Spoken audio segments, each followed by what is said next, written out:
Congratulations all Rotary clubs of District 3131 for participating in Rotary Chhatra Chhaya project under Playing 11.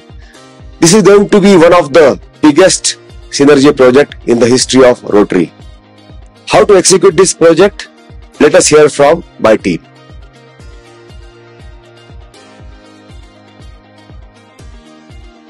Hello, I am Rotarian Mansi Shah, President for year 24-25 from Rotary Club of Bhiwadi, Pune, and we are going to be the host club for Project Chhatra Chhaya. I am Rotarian Abhay Joshi, President 24-25 from Rotary Club of Pune East. We are the co-host for the Chhatra Chhaya project. Chhatra Chhaya project साठी rotary district 3131 मधून 105 पेक्षा जास्त क्लबनी सहभाग घेतलेला आहे.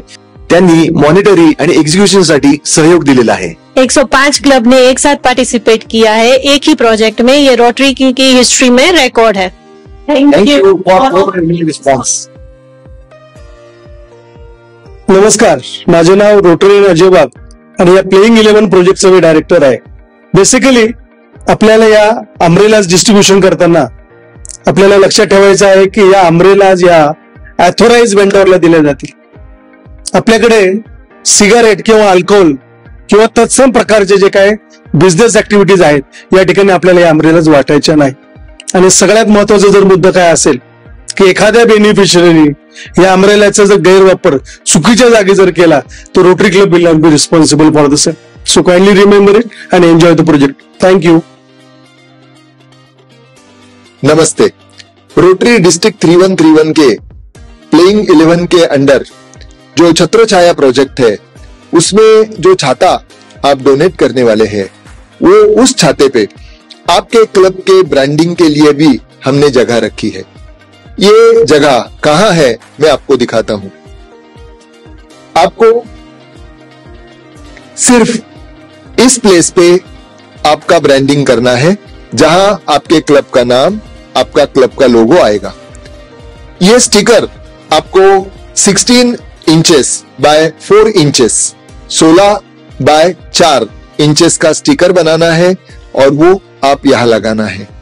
पूरे छाते पे इस आपके क्लब के स्टिकर के सिवा और कुछ ब्रांडिंग नहीं करना है या आपका स्पॉन्सरर या और कहीं जगह पे आपको स्टिकर नहीं लगाना है. धन्यवाद. Myself Vijay Kalbor, Director for Economic and Community Development, District 3131. मित्रांनो, तुम्हाला सगळ्यांना माहितीच आहे की छत्र छाया प्रोजेक्ट मधील सर्व अम्ब्रेलाचे डिस्ट्रीब्युशन इकॉनॉमिक अँड कम्युनिटी डेव्हलपमेंटची संपूर्ण टीम अख्ख्या आपल्या डिस्ट्रिक्ट थ्रू करणार आहे. आपण सर्व पूर्ण डिस्ट्रिक्ट मध्ये 8 ठिकाणी या डिस्ट्रीब्युशन करणार आहोत. तर तुम्ही त्या ठिकाणी जाऊन आपले जे सिलेक्ट केलेलं डिस्ट्रीब्युशन सेंटर आहे त्या ठिकाणी जाऊन आपल्या छत्र्या तिथनं घेऊन जायच्या आहेत. आणि तुम्हाला आणखीन एक माहिती देतो की ह्या सर्व छत्र्या या 10-10च्या बॅच मध्ये मिळणार आहेत. म्हणजे एक बंडल 10 छत्र्यांचा असणार आहे. इझिली जर ज्या क्लबच्या 21 छत्र्या असतील त्यांनी आपल्या स्वतःच्या व्हेकल मध्ये जरी घेऊन गेलं तरी ते मॅनेजेबल होणार आहे. त्याच्यामुळे काय फार मोठा टेम्पो वगैरे असं काय लागण्याची शक्यता नाहीये. और मेरी सभी प्रेसिडेंट्स और उनकी टीम से एक रिक्वेस्ट है कि जो भी आपने डिस्ट्रीब्यूशन सेंटर सिलेक्ट किया है उसका जो डेट आपको मिलेगा और उसका टाइम जो मिलेगा, प्लीज आप make it a point that you go at that date and at that time only at the distribution center.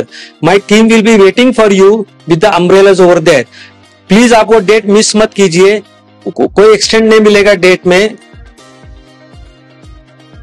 नमस्कार, मी Rotarian Prasad Ganpule, district PI director, Rotary वर्ष 2024-25. सर्व प्रेसिडेंटचं रोटरी छत्र छाया या प्रोजेक्ट मध्ये स्वागत करतो. आपण हा जेव्हा प्रोजेक्ट करतो आहोत तेव्हा काही गोष्टी आपल्याला काळजी घ्यायची आहे. हा प्रोजेक्ट करताना जेव्हा आपण पब्लिक इमेज म्हणून हा प्रोजेक्ट घेणार आहोत तेव्हा आपल्याला ह्या प्रोजेक्टच्या संदर्भात जेव्हा आपण छत्र्या लोकांना दान करणार आहोत तेव्हा त्या देताना आपल्याला प्रॉपर फोटो, व्हिडिओ शूट हे काढायचे आहेत. हे करताना रोटरीच्या संदर्भातले जे काही ब्रँडिंग आहे ते ब्रँडिंग आपल्याला त्या फोटोमध्ये यायला पाहिजे. अर्थातच आपले स्पॉन्सर्स आहेत, आपले स्पॉन्सर क्लब आहेत, या सर्वांचं ब्रँडिंग त्यात होणं अतिशय आवश्यक आहे. एवढंच नाही तर फोटो आणि व्हिडिओ शूट करताना हेही गोष्ट लक्षात ठेवणं आवश्यक आहे की जे बेनिफिशियरीज आहेत आणि ते जे प्रॉडक्ट विकत आहेत त्यांचं देखील व्हिडिओ शूट मध्ये प्रॉपरली कव्हरेज होणं आवश्यक आहे. पीआयच्या दृष्टीनं या सगळ्या गोष्टींची काळजी सर्व प्रेसिडेंट नक्की घेतील याची मला खात्री वाटते. अर्थातच एकदा का आपल्या ह्या सगळ्या गोष्टी तयार झाल्या की आपल्याला या गोष्टी, हे फोटोज, हे व्हिडिओ शूट सोशल मीडियावरती पण अपलोड करायचे आहेत, जेणेकरून याची प्रसिद्धी किंवा छत्रछायाची प्रसिद्धी फक्त आपल्या डिस्ट्रिक्ट पुरती मर्यादित राहणार नाही, तर ती प्रसिद्धी जगभर पोहोचेल.